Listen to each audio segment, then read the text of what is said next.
Cuernavaca, ciudad del estado de Morelos, México, en donde, si bien no nací, pasé prácticamente toda mi vida aquí, donde el sol besa los cerros y el aire huele a bugambilias, pero también a secretos que nadie quiere respirar. Desde muy pequeño, caminé estas calles pensando que eran inocentes, tranquilas y llenas de armonía, y realmente lo son, en parte, hasta que descubrí conforme iba creciendo toda la podredumbre que ha quedado manchada en cada calle y cada muro, no solamente de mi ciudad de la eterna primavera, sino del resto del estado. Aquí donde los cárteles y otros grupos criminales menores no solo decoran las calles, casas y establecimientos con plomo, sino que también se dan el lujo de dejar mensajes en los cuerpos y otros restos de sus crímenes. Las haciendas no son solo ruinas pintorescas, son tumbas de ladrillo, con historias que ni los guías turísticos se atreven a contar a la ligera. El terror místico y las conspiraciones tampoco se quedan atrás, pues en cada rincón del estado podrás encontrarte con historias que, si bien se pueden debatir su credibilidad, no cabe duda que te dejan pensando y cuestionando lo más importante. ¿Realmente estás seguro en este estado? Hoy, como morelense, contaré en forma del ya clásico y conocido formato de iceberg algunos de los casos más impactantes del estado de Morelos, desde casos ya conocidos por la gente hasta algunos otros de los que poco se habla debido a su naturaleza oscura, y que creo yo debemos conocer de igual manera. En el kilómetro 66 de la carretera México-Cuernavaca, hay una curva que los conductores veteranos conocen demasiado bien. Su nombre es La Pera. Con su forma de semicírculo cerrado y su pronunciado descenso, este tramo es uno de los más peligrosos del país. Las cifras lo confirman. Solo en 2021, este tramo registró 125 accidentes, con un saldo trágico de 18 muertos y 23 heridos. Y aunque las autoridades han instalado señalización y superficies antiderrapantes, los choques siguen ocurriendo, especialmente cuando los conductores ignoran el límite de velocidad de 40 kilómetros por hora. Lo curioso es que la Pera no es un error de diseño. Fue construida así precisamente para facilitar el descenso desde las alturas de la Ciudad de México hacia el Valle de Cuernavaca. Pero su pendiente pronunciada y ese giro de 180 grados la convierten en una trampa mortal para los despistados. Caminos y Puentes Federales ha admitido que si todos respetaran los límites, los accidentes disminuirían drásticamente. Pero en esta carretera, donde el paisaje distrae y la prisa gana, la curva sigue cobrando víctimas año tras año.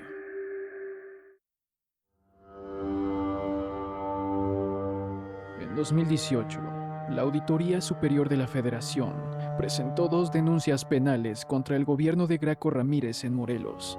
Y la razón: un presunto desvío de 534 millones de pesos durante 2016. Dinero que debió usarse para obras públicas, pero que simplemente desapareció. El informe de la ASF reveló que Morelos tenía graves problemas financieros, déficit presupuestario, deuda acumulada de 8 mil millones de pesos y, lo más preocupante, irregularidades por más de 3 mil millones en fondos federales. De ese dinero, 959 millones nunca se justificaron. Otros 2.062 millones se gastaron sin comprobantes. En total, entre 2012 y 2016, se acumularon observaciones por 4.420 millones de pesos mal ejercidos. Aunque la ASF pidió el reintegro de 297 millones y promovió acciones legales, ningún funcionario fue encarcelado. Los expedientes se quedaron en el olvido y Morelos quedó con una crisis financiera que duraría años.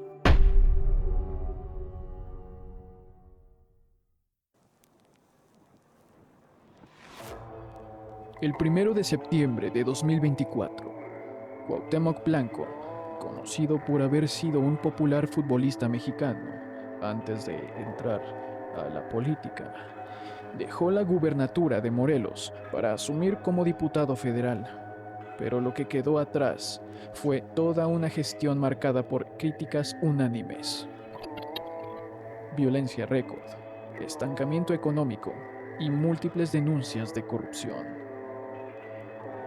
En 2018, Blanco ganó con el 53% de los votos, prometiendo dos cosas clave: encarcelar a Graco Ramírez y reducir la inseguridad. Ninguna se cumplió. En cambio, su sexenio terminó con más de 6,000 homicidios dolosos. 2023 fue el año más violento, por cierto, con aproximadamente 1,303 muertes registradas. Morelos como líder nacional en despojos y feminicidios. 16 grupos delictivos operando. 4 denuncias por corrupción presentadas por la actual gobernadora Margarita González. Presunto financiamiento ilegal. Por ejemplo, el Partido Socialdemócrata dio 7 millones de pesos, sospechosamente y presuntamente, para su campaña. Fotos polémicas de Cuauhtémoc Blanco con líderes de las 4 letras y el comando Tlahuica.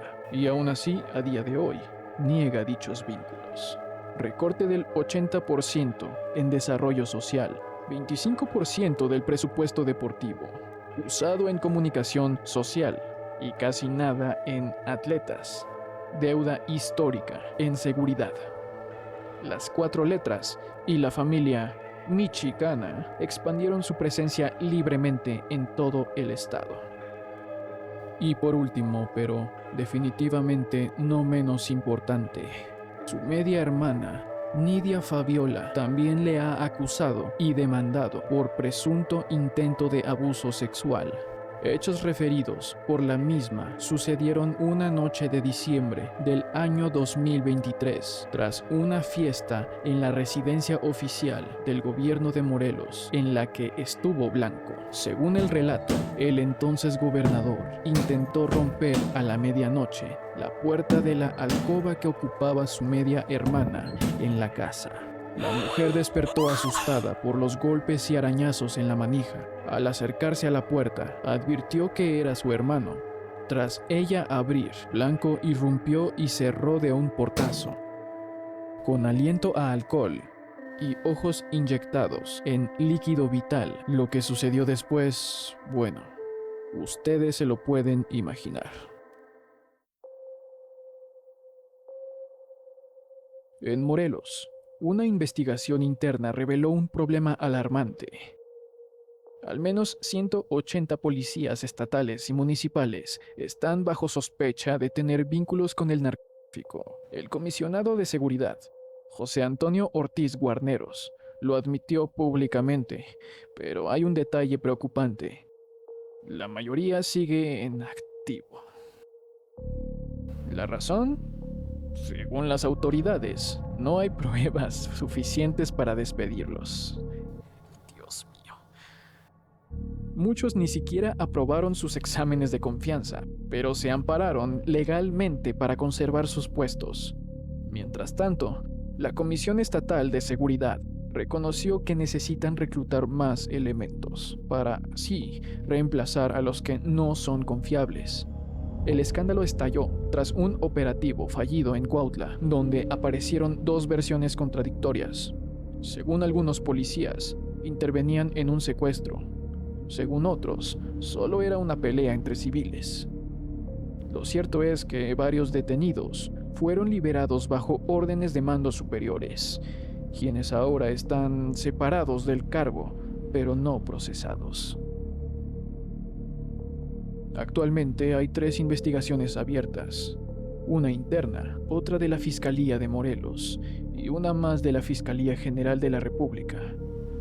Pero hasta ahora, ningún policía ha enfrentado a las consecuencias penales. Solo reasignaciones y suspensiones temporales. En 2007, Cuernavaca, la capital de Morelos, dejó de ser la misma. Aquel año será recordado en la ciudad de la eterna primavera por la incursión de los hermanos Beltrán Leiva, originarios de Badiraguato, un municipio ubicado en lo alto de la Sierra de Sinaloa.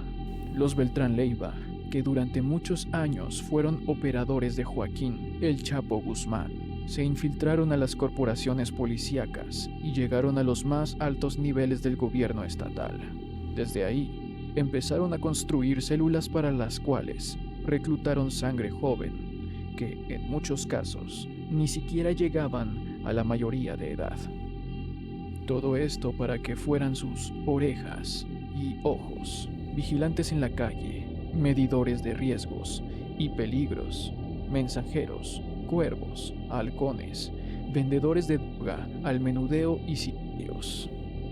En 2008 ocurrió un evento en Culiacán, Sinaloa, que a su vez propició un reacomodo dentro del cártel de Sinaloa y terminó por afectar por completo el orden de las cosas en Morelos, a más de 1,300 kilómetros de distancia.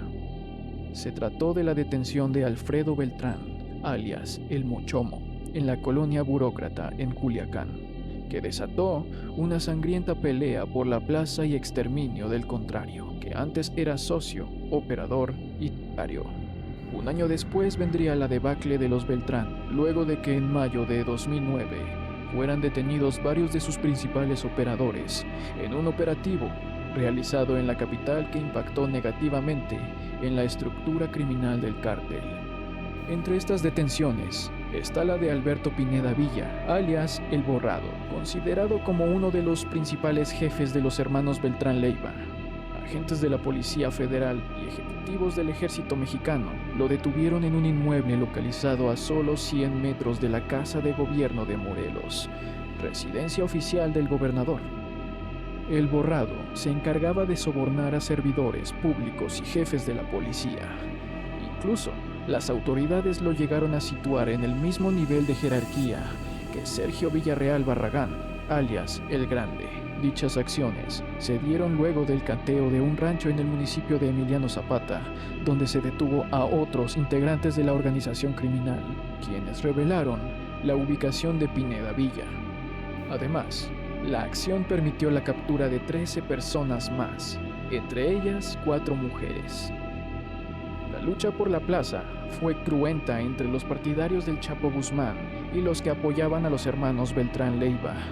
De repente, en las ciudades morelenses empezaron a aparecer gente con partes faltantes, dados de baja con plomo, tortugarados, rostizados y colgados de puentes y diversas estructuras. Sin embargo, el golpe más fuerte contra la organización ocurriría el 16 de diciembre, cuando Arturo Beltrán Leiva, el Barbas, también llamado jefe de jefes, fue abatido durante un intenso enfrentamiento con efectivos de la Secretaría de Marina y del Ejército Mexicano en una zona residencial de Cuernavaca. Nunca olvidaré esa noche en la que durante horas no paraban de sonar y pasar una patrulla tras otra, ya que yo vivía relativamente cerca del enfrentamiento. En días anteriores, las fuerzas federales ya habían intentado detenerlo en las cercanías de Tepoztlán, Morelos, en una fiesta amenizada por grupos de música norteña, pero el Barbas había conseguido escapar con éxito. Entonces, la plaza hirvió entre lados, putados y torturados. Y como sucesor entró Jesús Radilla, también conocido como El Negro, quien se encargó de retomar el control de la organización y fundar el Cártel del Pacífico Sur, remanente de los Beltrán Leiva. Entre ellos figuró un adolescente de 14 años que pasaría a la historia de la peor manera, un niño involucrado desde los 11 años con la delincuencia organizada, de quien hablaremos más adelante. Indagando aún más acerca del niño ya mencionado, elementos de la 24ª Zona Militar detuvieron a un menor de 14 años de edad, apodado como El Ponchis, acusado de narcotráfico en el aeropuerto Mariano Matamoros, municipio de Temisco, cuando trataba de viajar hacia la ciudad de Tijuana. Señalaron que los hechos ocurrieron pasadas las 21 horas de la víspera, cuando, mediante una llamada anónima, se denunció que Jiménez Lugo trataba de huir del estado, junto con 2 de sus hermanas, partiendo del aeropuerto. Los detenidos pretendían viajar a la ciudad de Tijuana, Baja California, y de ahí a San Diego, donde se refugiarían. En sus primeras declaraciones, aseguró ser integrante de El Cártel Pacífico Sur, recibir órdenes de Jesús Radilla, el ya mencionado con alias El Negro, haber ultimado a 4 personas, ser ciudadano estadounidense y estar bajo los influjos de la sustancia cuando realizó los crímenes. Una vez asegurados, los detenidos fueron trasladados por los militares hacia las instalaciones de la Procuraduría General de la República.